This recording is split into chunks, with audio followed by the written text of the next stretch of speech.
राम जी भैया लक्ष्मण माँ जानकी के साथ रात्रि में वहीं निवास करते हैं और फिर अगले दिन संध्या वंदना आदि करते हैं और फिर महर्षि सुतीक्ष्ण से कहते हैं कि हम थोड़ा यहां भ्रमण करना चाहते हैं। तो महर्षि सुतीक्ष्ण ने कहा कि ठाकुर जी आप जहां मन करे वहां घूमें, लेकिन फिर लौट करके मेरे आश्रम पर ही आ जाए, ऐसा सुतीक्ष्ण जी ने कहा है।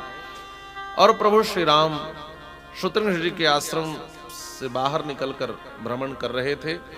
एक शिला दिखी, उसी पर प्रभु श्री राम मां जानकी के साथ बैठे हैं और लखन भैया थोड़ी दूर खड़े हैं।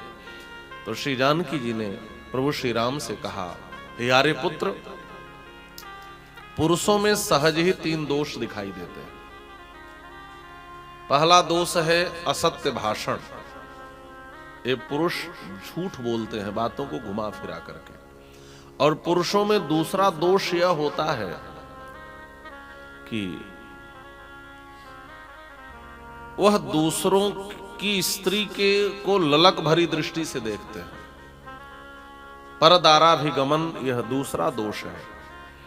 और तीसरा दोष होता है वह अकारण किसी पर क्रूरता करने लगते हैं, अकारण झगड़े के लिए उतारू हो जाना।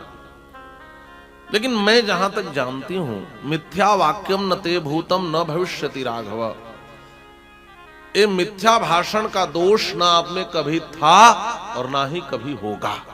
आप असत्य नहीं बोलते। और ठाकुर जी, हे यारे पुत्र, मैंने यह दूसरा दोष भी आप में नहीं देखा। आप तो कभी स्वप्न में भी पराई स्त्रियों की ओर आंख उठाकर नहीं देखते। न रामः परदाराभ्याम चक्षुभ्याम विपश्यति। गोस्वामी जी कहते हैं, जे सपने हु पर नारी न हेरी। हमारे राम जी तो वैसे हैं जो सपने में भी दूसरी स्त्री की ओर दृष्टि उठा करके नहीं देखते, दूसरी स्त्री की ओर। लेकिन एक जो तीसरा दोष पुरुषों में देखा जाता है, वह आप में हमें आजकल दिखाई दे रहा है। तीसरा दोष कौन है? काहे आप अकारण बैर मोल रहे हो राक्षसों से और आप उनसे झगड़ा करने के लिए उतारू हो। देखो, एक कथा सुनाई है श्री जानकी जी ने। एक महात्मा थे, बड़े तपस्वी थे। उनकी तपस्या से इंद्र को जलन होने लगी। तो इंद्र एक दिन घोड़े पर बैठ करके आया और उनके आश्रम के पास जाते हुए उनको देखकर एक चमचमाती तलवार फेंक कर चला गया। अब महात्मा सोचने लगे, ये व्यक्ति यहां तलवार क्यों फेंका? और निकल करके पूछे, अरे सुनो तो, ये तलवार क्यों फेंक करके जा रहे हो? तो जाते जाते इंद्र ने कह दिया कि मैं एक दिन तलवार लेने आऊंगा। अब ये नहीं बताया कितने दिन तलवार रखना है, क्या करना है। अब उन्होंने कहा है तो महात्मा भाई, किसी ने अपनी वस्तु रखी है तो हमें उसको रखना चाहिए। लेकिन वो महात्मा उस तलवार को देखते तो उनका मन करता जरा इसको उठाकर देखो। तो एक दिन उठाकर घूमने लगे तो बड़ा अच्छा लगने लगा। एक दिन उन्होंने देखा कि बड़ा चमचमाता तलवार है, इसका कहीं प्रयोग करके देखो। तो एक दिन एक वृक्ष था, उसके पत्ते को काटे तो बड़ा अच्छा लगा, फिर उसकी डाली को काटे तो बड़ा अच्छा लगा। और ऐसे तलवार लेकर घूमते रहते, कभी इस डाल पे मारते, कभी उस डाल पे। फिर एक दिन उनके मन में आया कि किसी को काट करके देखो। बस उन्होंने एक दिन एक पशु को काट दिया। और पता है, अरे पुत्र, उस तलवार के रखने मात्र से वह हिंसक हो गए और उनके जीवन में इतनी हिंसा आई कि उनकी तपस्या भंग हो गई। और इंद्र तो यही चाहता था। अकारण क्रोध करने से व्यक्ति धीरे धीरे हिंसक हो जाता है और वह क्रूर हो जाता है। हिंसा में उसकी प्रीति हो जाती है। इसलिए मैं तीसरा दोष आपके जीवन में देख रही हूं।